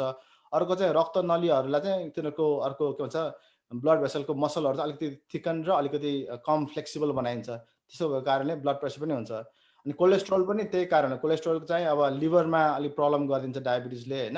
अर्को चाहिँ हाम्रो मसलहरूमा पनि प्रब्लम गरिदिन्छ, त्यो भएको कारणले कोलेस्ट्रोल पनि बढी हुने सम्भावना बढी हुन्छ। अनि त्यही भएर डायबिटिजको ट्रिटमेन्ट राम्रो गरिसकेपछि, हाम्रो A1C राम्रोसँग कन्ट्रोल भएपछि, हाम्रो ग्लुकोजहरू राम्रोसँग नर्मल आइसकेपछि चाहिँ तपाईँको कम्प्लिकेसनहरू कोलेस्ट्रोल र ब्लड प्रेसर कम्प्लिकेसन चाहिँ अलिक कम हुने चान्स बढी हुन्छ। हजुर, त्यसैले अघि मैले तपाईँलाई सोधेँ नि, तपाईँले पनि भन्नुभयो नि, खानामा जस्तै उदाहरणको लागि नेपालमा होइन खानै खानु हुँदैन होइन, सेतो भात खानै हुँदैन भनेर खाना बार्ने, खालि रोटी होइन, रोटी चाहिँ गहुँको रोटी खाने, त्यो पनि सुक्खा खाने, दाल खाने, अनि अन्य चिज नखाने भन्ने छ होइन।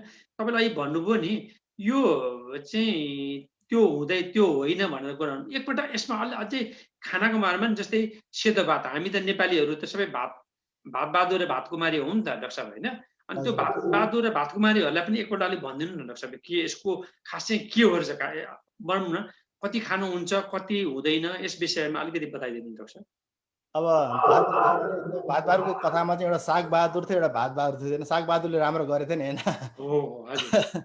अनि त्यो चाहिँ अब भन्दाखेरि चाहिँ के हुन्छ नि, अब खानाको त अब मलाई चिने भएको मान्छेले पक्कै थाहा होला मलाई कति खाना खान मन लाग्छ भनेर होइन, मलाई कति खाना पकाउन मन लाग्छ भनेर।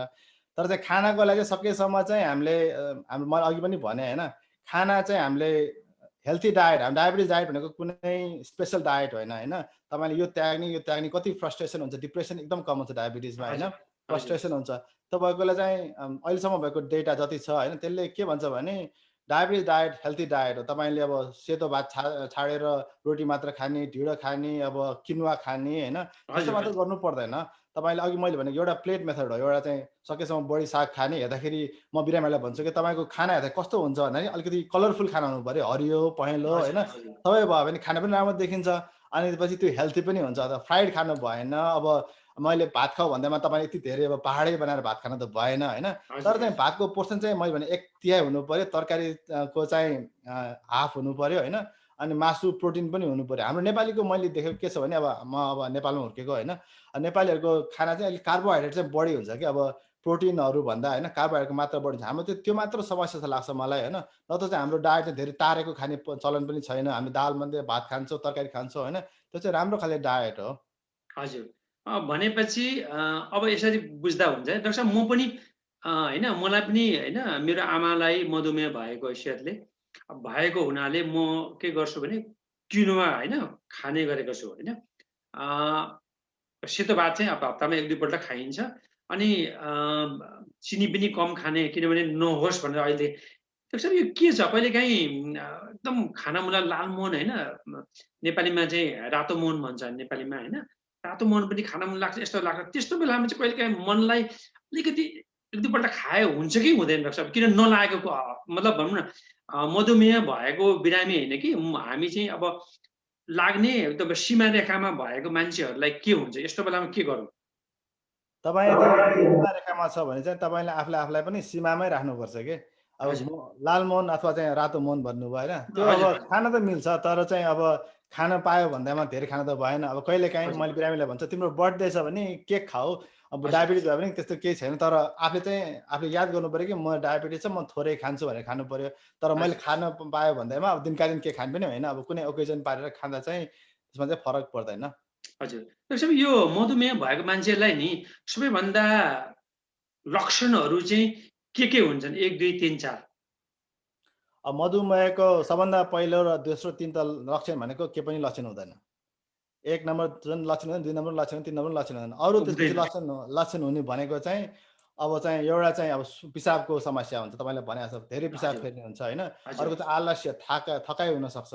अब तपाईँको ब्लड सुगर एकदमै धेरै हुन थाल्यो, 400 500 मा पुग्न थाल्यो भने वजन घट्ने लक्षण पनि हुन्छ। अरूको लक्षण चाहिँ मान्छेलाई के हुन्छ भने मान्छेलाई इन्फेक्सनहरू हुन्छ कि अब पिसाबको इन्फेक्सन, अब कतै इन्फेक्सन हुन थालेपछि बल्ल थाहा हुन्छ कि डायबिटिज भयो भनेर। अर्को चाहिँ नराम्रो लक्षण के हो भने अब हार्ट एट्याकै भइदिन्छ। तिनीहरू चाहिँ नराम्रो लक्षणहरू पऱ्यो, हार्ट एट्याक, स्ट्रोकहरू होइन, तिनीहरू चाहिँ नराम्रो लक्षण भयो। हजुर डाक्टर साहब, यो अब हामीले त्यसो भए नि यो मधुमेहको परिणामहरू भनेको चाहिँ अब कन्सिक्वेन्सेस अफ डायबिटिज हुन्छ नि, जस्तै अब के हुन्छन् त डाक्टर साहब? के हुन्छ? अब डायबिटिजको कन्सिक्वेन्सेस चाहिँ अब हामीले नर्मली बुझ्दाखेरि चाहिँ 2 किसिमले डिभाइड गर्छौँ। एउटा चाहिँ माइक्रोभास्कुलर चाहिँ सानो रक्तनलीहरूको प्रब्लम, अर्को चाहिँ ठुलो हजुर रक्तनलीहरूको प्रब्लम होइन। सानो रक्तनलीको प्रब्लममा चाहिँ आँखाको प्रब्लम, तपाईँ अघि भन्नुभयो अन्धो भयो हुन्छ भनेर होइन। हो त्यो चाहिँ हजुर आँखाको पछाडिको एउटा झिल्ली जस्तो त्यो के हजुर भन्छ रेटिनामा चाहिँ प्रब्लम भएको, रेटिनोप्याथी भन्छ होइन। त्यो भएको कारणले हुन्छ एउटा समस्या। अब त्यसको कारणले चाहिँ हामीले आँखा चाहिँ वर्षको एकचोटि चेक गर्नुपर्छ भन्छौँ। अर्को चाहिँ अब खुट्टाको समस्या होइन, खुट्टामा सानो नसाहरू हुन्छ।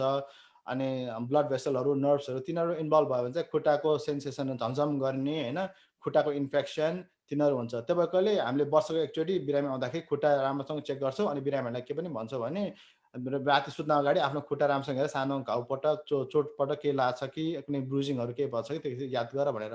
अर्को चाहिँ किडनी चाहिँ ठुलो समस्या हो डायबिटिजको रोगीहरू। डायबिटिजको सबभन्दा होइन हामीले हजुर मधुमेह। वर्षैपिच्छे चाहिँ किडनीमा माइक्रोअल्बुमिन छ कि छैन भनेर चेक गर्छौँ एउटा चाहिँ। अर्को चाहिँ अब नर्मल किडनी क्रिएटिनिन भन्छन् होइन, त्यो पनि चेक गर्छौँ। अब अर्को मैले भने माइक्रोभास्कुलर कम्प्लिकेसनमा चाहिँ अब हार्ट डिजिजहरू, त्यही भएर कोलेस्ट्रोलको कन्ट्रोल गर्नु पर्यो। स्ट्रोक हुन्छ, त्यही भएर कोलेस्ट्रोलहरू, ब्लड प्रेसरहरू राम्रोसँग कन्ट्रोल गर्नु पर्यो। हजुर डाक्टर साहब, यो एउटा जिज्ञासा आयो रिना माता सोसाइटी हुन्छ, how does one screen for diabetes भनेर अघि हामीले चर्चा गऱ्यौँ नि त।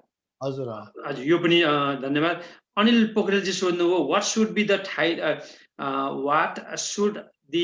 Thyroid patient need to do after surgery भन्नुभयो। अब थाइरोइड अझै चाहिँ हामीले अब बिस्तारै चेन्ज गरेर यसलाई त्यसमा हाम्रो है अब दर्शक महानुभावहरू हामी मधुमेहमा बेसी केन्द्रित छौँ, अनि थाइरोइड भनेको ग्रन्थीसम्म पनि आउँछौँ। यसको पनि ग्रन्थीको उत्तर दिनु त डाक्टर साहब। अब ग्रन्थि चाहिँ अब थाइरोइड सर्जरी भनेको चाहिँ अब यो थाइरोइडको के भन्नुभएको छ भने Anil पोखरेलजीले what should the thyroid patient need to do after surgery? अब त्यसको लागि चाहिँ अब के छ भने अब थाइरोइडको सर्जरी भनेको चाहिँ के कारणले गरिन्छ हैन मुख्य कारण गर्ने दुईटा कारण छ एउटा चाहिँ अब थाइरोइड ग्रन्थीमा स्वेलिङ आयो ठुलो हाम्रो गलगाँड भन्छ नि हैन त्यो कारणले चाहिँ मान्छेलाई अब सास फेर्न गाह्रो भयो अब नराम्रो देखियो घाँटीमा हैन अथवा चाहिँ अब थिचियो वा निल्नलाई गाह्रो भयो भने एउटा सर्जरी गरिन्छ अर्को चाहिँ क्यान्सर भयो भने सर्जरी गरिन्छ थाइरोइडको हैन अब यदि अब नर्मल अब स्वेलिङ मात्र भयो अनि निल्न गाह्रो भएकोले सर्जरी गरेको छ भने चाहिँ निकाल्यो त्यसपछि चाहिँ खाना त भन्नाले औषधि खायो जिन्दगीभरि अनि अरू केही स्पेशल काम गर्नु परेन यदि अब क्यान्सर भएको छ भने चाहिँ थाइरोइड ग्ल्यान्ड निकालेपछि थाइरोइड हर्मोन चाहिँ जिन्दगीभरि लिनु पर्यो त्यसपछि चाहिँ अब खाना त नर्मली खानुपर्छ खास भन्यो भने तर चाहिँ अरू अब अल्ट्रासाउन्डहरू रेगुलरली गर्नु पर्यो अनि अरू हर्मोनहरू पनि चेक गर्नुपर्छ टाइममा हजुर डाक्टर साहब फेरि यहाँ हामीसँग दुई चारवटा जिज्ञासा छ हामी समय पनि अब 10 मिनटभित्रमा हामी लगभग हामी सक्ने पनि छौँ डाक्टर साहब एउटा यहाँ जिज्ञासा आयो डाक्टर अमात्य पहुन चाहिँ स्ट्रेसले पनि डायबिटिज हुन्छ रे हो इफ यस कसरी हुन्छ भन्नु संक्षेपमा केही उत्तर दिनुहुन्छ कि डाक्टर साहब हजुर यो चाहिँ इन्ट्रेस्टिङ क्वेसन हो हैन यो मलाई त्यसो बिरामीले पनि सोधिरहेको हुन्छ हैन तर हाम्रो चाहिँ के हुन्छ भने खास भने हाम्रो जेनेटिक मेकअप हुन्छ के भनौँ न अब कसैलाई डायबिटिज हुने रिस्क छ हैन अब एउटा जेनेटिक मेकअप हुन्छ तर जेनेटिक मेकअप हुने बित्तिकै त्यसलाई डायबिटिज हुन्छ भन्ने छैन तर जिन्दगीमा कुनै स्ट्रेस आइपर्यो भने चाहिँ अर्को फ्याक्टर हुन्छ कि जसले चाहिँ त्यो जेनेटिक प्रिडिस्पोजिसन हुन्छ हैन त्यसलाई चाहिँ ट्रिगर गरिदिन्छ त्यो कारणले स्ट्रेस हुन्छ स्ट्रेसले अर्को के पनि गर्छ भने हर्मोनहरू प्रोड्युस गर्छ स्ट्रेस हर्मोन भन्नाले जस्तै एपिनेफ्रिन भयो हैन एड्रिनलिन भन्छ नि जस्तो फाइट एन्ड फाइट गर्ने हर्मोन अथवा चाहिँ अर्को हाम्रो स्टेरोइड हर्मोन भन्छ तिनीहरूलाई पनि बढाइदिन्छ तिनीहरूको काम चाहिँ के हो भने ब्लड सुगर बढाउने काम गर्छ त्यो भएको कारणले अब तपाईँको डायबिटिज हुने चान्सेस छ भने डायबिटिजलाई चाहिँ म्यानिफेस्ट गरिदिन्छ हजुर धन्यवाद डाक्टर साहब अर्को एउटा जिज्ञासा आयो if you are diagnosis with thyroid what is the best thing for diet अब यो पनि अर्को इन्ट्रेस्टिङ क्वेसन हो हैन हजुर हजुर यो एकदमै कमन क्वेसन अब थाइरोइड दुई किसिमको हुन्छ थाइरोइडको एउटा चाहिँ मैले अघि भने हैन गलगाँड हो कि अब स्वेलिङ छ कि अर्को चाहिँ थाइरोइड हर्मोनको मात्रा कति छ कसैलाई चाहिँ कम थाइरोइड हुन्छ हैन कसैको बढी थाइरोइड हुन्छ अब यो पक्कै क्वेसन चाहिँ कम थाइरोइड भएको अथवा चाहिँ हाइपोथाइरोइडिजमको क्वेसन हो हैन एकदमै धेरै कमन क्वेसन हो अनि तर चाहिँ मैले भन्छु के भने थाइरोइड डिजिज चाहिँ धेरै जस्तो अटोइम्युन थाइरोइड डिजिज भनिन्छ अटोइम्युन भन्नाले के हो भने हाम्रो बडीले चाहिँ एउटा कुनै बाहिर फरेन चिज देखेपछि हाम्रो इम्युन सिस्टमले चाहिँ एन्टिबडी बनाउँछ त्यसले चाहिँ थाइरोइड ग्ल्यान्डमा गएर चाहिँ अलिकति बिगार्ने काम गर्छ त्यो भएको पछि थाइरोइड हर्मोन सिन्थेसिस कम हुन्छ यसको लागि चाहिँ अब थाइरोइड औषधि खानु जरुरी अनिवार्य हुन्छ हैन जसको थाइरोइड हर्मोन कम छ तर खाना खाँदाखेरि चाहिँ अघि मैले डायबिटिजमा भने चाहिँ हेल्थी डायट खानुपर्छ तर चाहिँ कुनै कुनै स्टडीले के भन्छ भने अब मल्टिभाइटामिनहरू सेलिनियम खाँदा हुन्छ भाइटामिन डी नर्मल हुनुपर्छ भाइटामिन ए हुनुपर्छ खाना खाँदाखेरि चाहिँ अब नन इन्फ्लामेटरी डायट भन्छन् त्यो चाहिँ अब त्यति कन्भिन्सिङ डेटा त छैन हैन तर मान्छेहरूले चाहिँ कतिजनाले चाहिँ ग्लुटेन भन्ने मात्रा चाहिँ कम गर्छ कतिले चाहिँ अब अलिभ ओइलहरू जुन चाहिँ लेस इन्फ्लामेटरी हुन्छ तिनीहरू खाएर ठिक गर्न खोज्छ कसैले डेरी बन्द गर्छन् तर खासै भन्यो भने चाहिँ यिनीहरू सबैको कन्भिन्सिङ डेटा त छैन तर चाहिँ हेल्थी डायट चाहिँ कहिले पनि तपाईँ गलत हुनेवाला छैन हजुर डाक्टर साहब अब हामी अलिकति द्रुत गतिमा अगाडि छोटो छोटो उत्तर पनि दिउँ प्रवीण अमात्यजीले सोध्नुहुन्छ कन्ट्रोल गर्दा कहिलेकाहीँ हाइपोग्लाइसेमिया पनि हुनसक्छ त्यसबाट बस्न के ध्यान दिनुपर्छ डाक्टर साहब भनेर सोध्नुभयो यो चाहिँ एकदम इम्पोर्टेन्ट क्वेसन हो हैन डायबिटिज भयो भने अब धेरै जस्तो चाहिँ जसको मान्छेहरू इन्सुलिनमा छ अथवा चाहिँ कुनै मेडिकेसन औषधिहरूले चाहिँ ब्लड सुगर घटाउने औषधि लिइरहेको हुन्छ तिनीहरूको चाहिँ साइड इफेक्ट भनेको हाइपोग्लाइसिमिया अथवा लो ब्लड सुगर हो हैन एउटा चाहिँ अब अलि उमेर भएको मान्छेहरू छ भने सकेसम्म ब्लड सुगर धेरै टाइटमा राख्नु हुँदैन एउटा चाहिँ त्यो हो किनभने धेरै टाइटमा राख्यो भने हाइपोग्लाइसिमिया भएर त्यसको कम्प्लिकेसन हुने चान्स बढी हुन्छ अर्को चाहिँ ब्लड सुगर चाहिँ नाप्नु पर्यो घरमा पनि अब एक दुई तीनचोटि चाहिँ ब्लड सुगर चाहिँ टाइममा नाप्नु पर्यो अनि यदि चाहिँ इन्सुलिन लिएछ भने टाइममा खाना खानु पर्यो त्यसबाट प्रिभेन्सन गर्न सकिन्छ हजुर अर्को जिज्ञासा आएछ श्रद्धा रोबिन पियाले सोध्नुहुन्छ does thyroid cause hair loss in हैन वेट लस भन्नु अब यो पनि हेयर लस एन्ड भन्न गरे दुईटै गराउँछ भन्नु वजन पनि गराउने थाइरोइडले भन्नुभयो थाइरोइड ग्ल्यान्ड भनेको चाहिँ थाइरोइड हर्मोन भनेको चाहिँ हाम्रो शरीरको सबै ठाउँमा काम गर्छ होइन। अनि हजुर एउटा चाहिँ मेटाबोलिजम जुन चाहिँ वजनसँग सम्बन्ध पनि छ, अर्को चाहिँ हेयर लस पनि छ। हेयर लसको चाहिँ अलिक ट्रिकी एन्सर छ, किनभने थाइरोइड हर्मोन अब यदि कम भए पनि बढी भए पनि हेयर लस हुने चान्स चाहिँ बढी हुन्छ। अनि हजुर अब थाइरोइड हर्मोनको कारणले हेयर लस भएछ भने 1-2 महिना लाग्छ कि hair loss, thyroid gland disorder भएपछि हेयर लस हुन चाहिँ 1-2 महिना लाग्छ। त्यसको अर्को 1-2 महिनापछि बल्ल हेयर चाहिँ राम्रो हुन थाल्छ। एउटा चाहिँ त्यो भयो। अर्को चाहिँ मोटोपन चाहिँ यदि थाइरोइड ग्ल्यान्ड बढी छ भने धेरैको चाहिँ दुब्लने समस्या हुन्छ। थाइरोइड ग्ल्यान्ड कम, हर्मोन कम छ भने चाहिँ अलि मोटोपन हुने समस्या बढी हुन्छ। हजुर डाक्टर साहब, अब हामी एउटा जिज्ञासा छ, त्यसपछि एउटा दुईटा जिज्ञासामा गएर हामी कार्यक्रमको अन्त्यमा छौँ। निरज कुमार अर्यालले सोध्नु, डाक्टर अमात्य धेरै कुरा सिक्दैछु, धन्यवाद। व्हाइट राइस र प्रोसेस्ड कार्ब खाँदा चाँडो डाइजेस्ट हुन्छ र ब्लड ग्लुकोज स्पाइक हुन्छ। हाई फ्याट डाइट खाँदा ब्लडमा त फ्याटी एसिड र ट्राइग्लाइसराइड पुग्छ। फ्याटले गर्दा ब्लड सुगर कसरी बढ्छ त भनेर जिज्ञासा राख्नुभयो। अब एजुकेटेड क्वेसन हो होइन। यसमा के भन्छ भने व्हाइट राइस भने अथवा चाहिँ भनौँ न व्हाइट ब्रेडहरू हुन्छ, मान्छेहरूले खान्छन् होइन। त्यो खाँदाखेरि चाहिँ एउटा कुरा याद गर्नुपर्छ कि, अनि तपाईँले गुगल गर्नुभयो भने हुन्छ होइन, ग्लाइसेमिक इन्डेक्स भन्छ। कुनै कुनै खानाले चाहिँ खाने बित्तिकै ब्लड सुगर स्वाट्ट बढाइदिन्छ होइन। यो चाहिँ व्हाइट राइसहरूले त्यस्तो गर्छ। अर्को अब ब्राउन राइसहरूले चाहिँ बिस्तारै ब्लड सुगर बढाइदिन्छ। त्यो भएको कारणले चाहिँ यिनीहरू चाहिँ अलिकति डायबिटिजको लागि राम्रो हुन्छ। अर्को चाहिँ फ्याटी खाना चाहिँ अलि फ्याटी खानाले के गर्छ भने यो यसले पनि बिस्तारै ब्लड सुगर चाहिँ बढाउने काम चाहिँ कम गरिदिन्छ, किनभने फ्याटले चाहिँ हाम्रो यो ग्लुकोज डाइजेसन चाहिँ कम गराइदिन्छ। त्यो भएको कारण चाहिँ फ्याटी डायटले चाहिँ धेरै चाहिँ ब्लड सुगर स्पाइक त हुँदैन होइन, तर फ्याट अफ द सेचुरेटेड फ्याटले चाहिँ डेफिनेटली प्रब्लम गर्छ। अनसेचुरेटेड फ्याट चाहिँ अलवेज बेटर। हजुर डाक्टर साहब, अब एउटा जिज्ञासा लिन्छु, त्यसपछि एउटा दुईटा प्रश्नहरू, हामी लगभग कार्यक्रमको अन्त्यमा छौँ। सूर्य लक्ष्मी सुवालजीले सोध्नुहुन्छ, after taking diabetic medication for long time, it's not in the control, what should be the next level treatment, please advice needed भनेर सोध्नुभयो। अब डायबिटिजको त तपाईँको फिजिसियन कुरा गर्नुपर्छ, तपाईँको डायबिटिज कतिको कन्ट्रोलमा छ होइन। तपाईँको अब ओरल मेडिकेसनहरू जस्तै मेटफर्मिन, ग्लिपिजाइड त्यस्तो भन्छ, तिनीहरू खाएर ब्लड सुगर कन्ट्रोल भएन, A1C एकदम बढेर अब भनौँ न 8, 9, 10 हुन थाल्यो भने चाहिँ तपाईँको प्यानक्रियासले इन्सुलिन प्रड्युस गरेन भन्ने बुझ्नु पऱ्यो, अनि ओरल मेडिकेसनहरूले काम गरेन भन्ने बुझ्नु पऱ्यो। त्यसपछिको नेक्स्ट स्टेप भनेको चाहिँ इन्सुलिन हुन सक्ने सम्भावना सबभन्दा बढी छ। डाक्टर साहब, अब हामी 2-3वटा जिज्ञासा मात्रै छ, यदि यहाँ हामीसँग प्रत्यक्ष प्रसारणमा जोडियो भने पछि हामी उत्तर दिनेछौँ। दर्शक महानुभावहरू, हाम्रो काम समयको अलि अभाव पनि रहेको छ। डाक्टर साहब, अब तपाईँहरूले चाहिँ कहिले इन्सुलिन लगाउनुहुन्छ? छोटोमा उत्तर। इन्सुलिन गर्ने टाइम कहिले लगाउने, when do you use the insulin चाहिँ कहिले लगाउनुहुन्छ? अब टाइप 1 डायबिटिज छ भने त 100% टाइप 1 डायबिटिज सबैलाई इन्सुलिन चलाउनु परिहाल्यो। अर्को चाहिँ अब टाइप 2 डायबिटिज छ भने इन्सुलिन चाहिँ जब ओरल मेडिकेसनहरूले काम गर्दैन, अरू मेडिकेसनले काम गर्दैन, त्यसलाई इन्सुलिन सुरु गर्नुपर्छ। अब इन्सुलिन लिने टाइमिङ सोधेको हो भने चाहिँ खाना 10-15 मिनट अगाडि इन्सुलिन लिनुपर्छ, सर्ट एक्टिङ इन्सुलिनहरू। त्यसो यो नयाँ औषधिहरू के छ? यो ग्लुकोज घटाउनलाई होइन, मधुमेहको उसलाई घटाउनलाई चाहिँ नयाँ औषधिहरू केही आएको छन्? संक्षेपमा केही छ कि भन्नुपर्ने? आजकल अब राम्रोसँग नयाँ औषधि आएकोमा चाहिँ जुन चाहिँ राम्रो छ होइन, हामी चाहिँ कार्डियोभास्कुलर आउटकम हेरेर औषधिहरू डिटरमाइन पनि गर्छौँ होइन। एउटा चाहिँ GLP-1 एगोनिस्ट भन्छ, नेपालमा पनि पाइँदो रहेछ आजकल, ट्रुलिसिटी, ओजम्पिक भन्छ। तिनीहरूले चाहिँ मोटोपन पनि घटाइदिन्छ। अर्को चाहिँ डायबिटिज पनि राम्रोसँग कन्ट्रोल गर्छ, अनि त्यो चाहिँ कार्डियोभास्कुलर आउटकम राम्रो छ। अर्को औषधि चाहिँ SGLT2 इनिबिटर्स भन्छ होइन, टिभीमा आजकल आइरहेको हुन्छ, फार्सिगा, जार्डियन्स, तिनीहरू भन्छ। तिनीहरू चाहिँ हार्ट फेलियरको लागि पनि राम्रो छ, डायबिटिज कन्ट्रोल पनि राम्रोसँग गर्छ। तिनीहरू चाहिँ आजकलको नयाँ औषधि हो। डाक्टर साहब, अब घरमा चाहिँ नि घरेलु उसमा चाहिँ आफूले रगत कसरी जाँच्नु पर्ने डाक्टर साहब? यो भनौँ न ब्लड सुगर घरमै जाँच्नु पर्यो भन्ने सजिलो उपाय के छ डाक्टर साहब, भनिदिनुहोस् न। सबभन्दा राम्रो चाहिँ ग्लुकोमिटर किन्ने, घरमा ब्लड सुगर जाँच्नु पर्यो होइन। ग्लुकोमिटरमा अब चाहिँ आजकल चाहिँ अब अमेरिकामा चाहिँ कन्टिन्युस ग्लुकोज मोनिटर पनि आइसक्यो होइन, त्यो चलाउने भयो। तर घरमा अब नर्मल्ली चलाउने हो भने चाहिँ ग्लुकोमिटर, यदि अब ओरल मेडिकेसन मात्र छ भने धेरै ब्लड सुगर नाप्नु पर्दैन।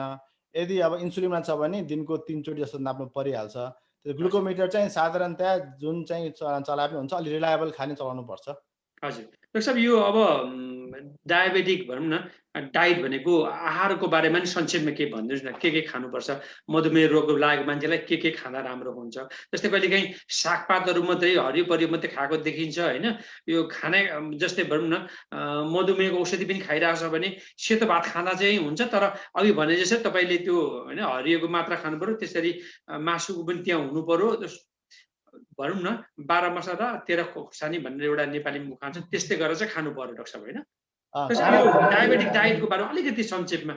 डायबेटिक अघि मैले भने डायबेटिक डायट खास भनेको चाहिँ हेल्थी डायट हो होइन। अब हजुर, अघि मैले भनेको त प्लेट मेथड गरेर पनि भयो। अब सकेसम्म तरकारी बढी खाने, अलिकति प्रोटिन खाने, अब भात खानु के मासु खानुहुन्न भने अब अरू प्रोटिनको सोर्सले पनि हुन्छ होइन। हजुर, अब त्यो बाहेक चाहिँ अर्को म एउटा ट्रिक चाहिँ म बिरामीहरूलाई के दिन्छु भने, अब हामीले खाँदाखेरि अब 3 छाक खानुहुन्छ भने एउटा छाककोमा चाहिँ रफली 30 ग्राम्स अफ कार्ब होइन, 30 to 45 ग्राम्स अफ कार्ब खाएर दिनभरिमा चाहिँ 100 ग्राम कार्बभन्दा कम खाने है। अनि त्यो चाहिँ अब कार्बको हिसाब कसरी गर्ने भन्दाखेरि म सधैँ बिरामीलाई देखाउँछु, गुगल गर्नु होइन। अब एप्पल लेखेर न्युट्रिसन टाइप गर्नुभयो भने एप्पलमा कति कार्ब छ भने देखिन्छ भने एप्पलमा साधारणतया 25 ग्राम कार्ब हुन्छ। त्यसरी कार्ब काउन्ट गरेर एउटा छाकमा चाहिँ 30-45 ग्राम कार्ब खाने। हजुर। डाक्टर साहब म एउटा 2टा चाहिँ जिज्ञासा छ है। मधुमेहको रोग मैले सेवन गरिसकेको छु भने जीवनभर खाइरहनुपर्छ भन्ने मान्यता हो या होइन? साधारणतया भन्ने हो भने चाहिँ जसले सुरु गर्यो धेरै जस्तो चाहिँ कन्टिन्यू नै हुन्छ, किनभने बन्द गरेपछि चाहिँ डायबिटिज अनकन्ट्रोल हुन्छ। तर कसैको पहिले तपाईँ भनौँ न तपाईँ 50 वर्ष हुनुभयो, भर्खरै डायबिटिज डायट भयो, A1C चाहिँ अब 10 छ भने तपाईँलाई बिस्तारै अब ट्रिटमेन्ट गरेर डायट एक्सर्साइज सबै गरेर तपाईँको औषधहरू बन्द गर्ने सम्भावना धेरै पनि छ। तर चाहिँ अब भने 10 वर्ष भइसक्यो डायबिटिज भएको, अब चाहिँ इन्सुलिन बन्द गर्छु त्यो बन्द गर्छु भने चाहिँ अलिक गाह्रो हुन्छ, तर गर्न नसकिने चिज चाहिँ होइन।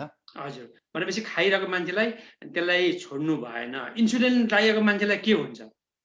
इन्सुलिन इन्सुलिन लगाइरहनु पर्यो। कसैलाई इन्सुलिन नचाहिन पनि सक्छ। भनौँ एउटा इक्जाम्पल दिउँ होइन, मेरो बिरामी आएर अब 40 वर्षको बिरामी होइन, A1C 14 छ अरे, अब डायबिटिज छ। म त धेरै इन्सुलिन सुरु गर्छु, अनि बिस्तारै अब 3-4 महिना फलोअप गरेपछि उसको कन्ट्रोल राम्रो आएपछि इन्सुलिन बन्द गरिदिन्छु। कहिलेकाहीँ ओरल मेडिकेसनमा हुन्छ, कहिलेकाहीँ चाहिँ त्यो मैले भने ओजम्पिक र टुलिसिडीमा जान सक्छ होइन।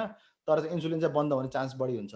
हजुर। डाक्टर साहब अन्तिम प्रश्न है। What is the best diet for the diabetic patient specifically भनेर सोध्नुभयो। अघि मैले यसको उत्तर चाहिँ मैले धेरैचोटि देखेँ। डायबेटिक डायट भनेको चाहिँ स्वस्थ खाना हो, अनि हजुर। त्यही फाइनल वर्ड हो। हजुर। दर्शक महानुभावहरू यहाँहरूले साथ दिनुभयो, जिज्ञासा राख्नुभयो। इनेप्लिज परिवारको तर्फबाट मुरी धन्यवाद। हाम्रो अर्को 9 बजे फेरि कार्यक्रम अर्को नर्थ क्यारोलिनाबाट आउने हुनाले यहाँहरूलाई मुरी धन्यवाद दिन चाहन्छु। आज हामीले धेरै किन 1 घण्टामा धेरै कुरा सोध्दा पनि 2 घण्टा पनि सकिँदैन। आगामी दिनमा पनि निल अमात्यजीलाई हामी यहाँ ल्याउनेछौँ। निलजी अन्तिममा जाँदै अमेरिकामा बस्ने नेपाली दाजुभाइलाई चाहिँ मधुमेह सम्बन्धी चाहिँ के भन्न चाहनुहुन्छ? अन्तिम शब्दहरू के भनिदिनुहोस् त? अन्तिम एउटा चाहिँ तपाईँ डायबिटिज भएपछि ब्लड सुगर घरमा चेक गर्नु पर्यो होइन। अब त्यसको फ्रिक्वेन्सी चाहिँ आफ्नो डायबिटिज कति नराम्रो छ अथवा कति राम्रो छ त्यो अनुसार गर्नु पर्यो। अर्को चाहिँ तपाईँ क्लिनिकमा जानु पर्यो, अब इयरली अथवा चाहिँ अब एभ्री 6 महिना होइन चेक गर्नु जानु पर्यो। अनि अर्को चाहिँ डायट चाहिँ हेल्थी डायट गरेर एक्सर्साइज चाहिँ दिनको 30 मिनट राम्रो एक्सर्साइज गर्नु पर्यो। हजुर। दर्शक महानुभावहरू यति भन्दै डाक्टर हाम्रो निल अमात्यजीलाई पनि मुरी धन्यवाद दिँदै आजको कार्यक्रम यही पूर्ण विराम दिन चाहन्छु। दर्शक महानुभावहरू धेरै राम्रो कुरा भनिदिनु भयो। एकपल्ट फेरि निलजी यहाँलाई नमस्ते, धन्यवाद, नमस्कार। नमस्ते।